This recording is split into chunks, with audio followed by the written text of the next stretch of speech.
বিরিয়ানি পছন্দ করে না এমন মানুষ কি আদৌ আছে? হয়তোবা দেখা যাবে যে ১০ জনের ভিতরে হয়তোবা ১ জন বা ২ জন বিরিয়ানি খায় না বা পছন্দ করে না।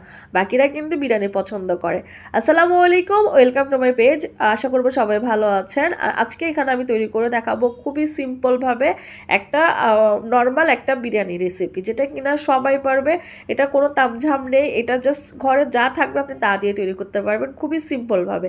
এখানে আমি কিছু চিকেন নিয়ে নিয়েছি। এখানে আমি প্রায় ১.৫ কেজির মতো চিকেন নিয়েছি। চিকেনগুলোকে আমি একদম ছোট ছোট টুকরা করে কেটে নিয়েছি। এটা আমি বেশি বড় করব না। তো ছোট ছোট করে টুকরা করে কেটে নিয়ে এখানে আমি নিয়ে নিয়েছি কয়েকটা আলুগুলোকেও আমি মিডিয়াম সাইজ করে কেটে নিয়েছি। একটা ফ্রাই প্যান বসিয়ে দিয়েছি। আমি ফ্রাই প্যানে পরিমাণ মতো তেল দিয়েছি। তেল দিয়ে এখানে আমি পরিমাণ মতো পেঁয়াজ দিয়ে দিয়েছি। পেঁয়াজটা যখন একটু ব্রাউনিশ টাইপসের হয়ে আসবে তখন এখানে আমি দিয়ে দিব কিছু গোটা মশলা। এখানে আমি দিয়ে দিয়েছি এলাচি আর লবঙ্গ দিয়ে আমি ভালো করে এটাকে নাড়াচাড়া দিয়ে এখানে আমি দিয়ে দিয়েছিলাম বাদাম বাটা আর নারিকেল বাটা দিয়ে এটাকে আমি ভালো করে একটু কষিয়ে নিব। কষিয়ে নেওয়ার পরে এখানে আমি দিয়ে দিব প্রায় ১.৫ টেবিল চামচের মতন এখানে আমি দিয়ে দিব রসুন বাটা। রসুনটাকে ভালো করে কষিয়ে এখানে আমি দিয়ে দিব প্রায় ১.৫ টেবিল চামচের মতন আদা বাটা। এরপর দিয়ে দিব ১ টেবিল চামচের মতন জিরা বাটা। এতটুকু মশলা দিয়ে বাটা মশলা এগুলো দিয়ে আমি ভালো করে কষিয়ে নিব। এরপর এখানে আমি দিয়ে দিব প্রায় ১ টেবিল চামচের মতন গরম মশলার গুঁড়ি। এখানে আমি দিয়ে দিব পরিমাণ মতো লবণ আর দিয়ে দিব প্রায় ২ টেবিল চামচের মতো লাল মরিচের গুঁড়া। শেষ, আমি এক্সট্রা আর কোনো মশলা এখানে আমি দিব না। এটা জাস্ট আপনারা কোনো হলুদ দিব না, কোনো ধনিয়ার গুঁড়ি দিব না। জাস্ট এগুলো দিয়ে আমি মশলাটাকে একদম ভালো করে কষিয়ে নিব যতক্ষণ পর্যন্ত না এটা তেলটা উপরে চলে আসবে। তেলটা উপরে চলে আসলে এখানে আমি দিয়ে দিব টক দই। টক দইটা দিয়ে আপনারা চাইলে টমেটো দিতে পারেন, টক দই দরকার নেই। এরপর টক দই দিয়ে আমি এটাকে ভালো করে কষিয়ে নিব। আর এখানে দিয়ে দিব একটা বড় একটা টমেটোটা দিয়ে আমি ভালো করে এটাকে কষিয়ে নিব। একদম ভালো করে কষিয়ে নেবেন যাতে মশলার কোনো স্মেল না থাকে।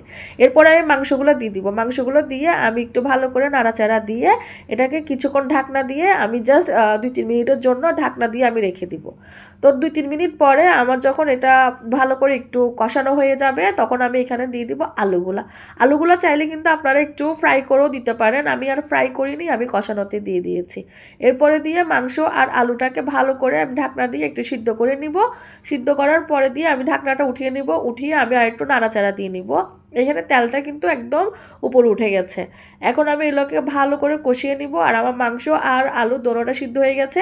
এখানে আমি অর্ধেকটা জায়ফল আর ২-৩টা জয়ত্রীকে ভালো করে একটু গুঁড়ো করে আমি এখানে দিয়ে দিয়েছি। আর এখানে দিয়ে দিয়েছি ২-৩টা পোলাও পাতা আর একটু গোলাপ জল আর ২-১টা কাঁচামরিচ পোলাও পাতা দিয়ে আমি এটাকে ভালো করে একটু নাড়াচাড়া দিয়ে আমি এটাকে নামিয়ে এক সাইডে রেখে দিব। এরপর এখানে আমি নিয়ে নিয়েছি ১ কেজি ভাতের চাল। এটা কিন্তু কোনো পোলাও চাল না, এটা হচ্ছে আমরা নর্মাল যে ভাত খাই ওই ভাতের চালটা। এখানে আমি ১ কেজি চালকে প্রায় ১ ঘন্টা আগে ভিজিয়ে ভালো করে ধুয়ে আমি ভিজিয়ে রেখে দিয়েছিলাম। এখন একটা পাতিলে আমি পরিমাণ মতো তেল দিয়ে আমি চালগুলোকে দিয়ে দিয়েছি। দিয়ে লবণ দিয়ে আমি চালগুলোকে ভালো করে একটু ভেজে নিব। এখানে আমি কয়েকটা গোটা মশলা দিয়ে দিয়েছি, এলাচি, দারচিনি আর একটা জয়ত্রী দিয়ে আমি ভালো করে কষিয়ে চালটা যখন ভালো করে কষানো হয়ে যাবে, যখন এটা ভাজা ভাজা হবে তখন আমি ১ কেজি চালের জন্য এখানে প্রায় ২ কেজি পানি দিয়ে দিয়েছি আর দিয়ে দিয়েছি গোলাপ জল আর কয়েকটা পোলাও পাতা দিয়ে আমি এটাকে কিছুক্ষণ দমে রাখবো। যখন পানিটা যখন প্রায় অর্ধেক চলে আসবে তখন আমি দিয়ে দিব আমার মাংস আর আলুর তরকারিটা দিয়ে আমি এটাকে ভালো করে নাড়াচাড়া দিয়ে আমি এটাকে দমে রাখবো।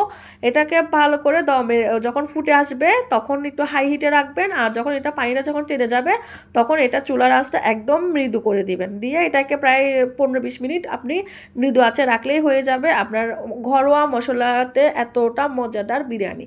তো আশা করব আজকের ভিডিওটা আপনারা সবাই পছন্দ করবেন আর বাসায় একদম সিম্পলভাবে বানাবেন, তাও ভাতের চাল দিয়ে। কেমন হয়েছে ভিডিওটা অবশ্যই জানাবেন। আর আশা করি আগের ভিডিওগুলোর মতন এই ভিডিওগুলোকে আমি অনেক ভালোবাসা দিবেন আর আমার পাশে থাকবেন। আসসালামু আলাইকুম।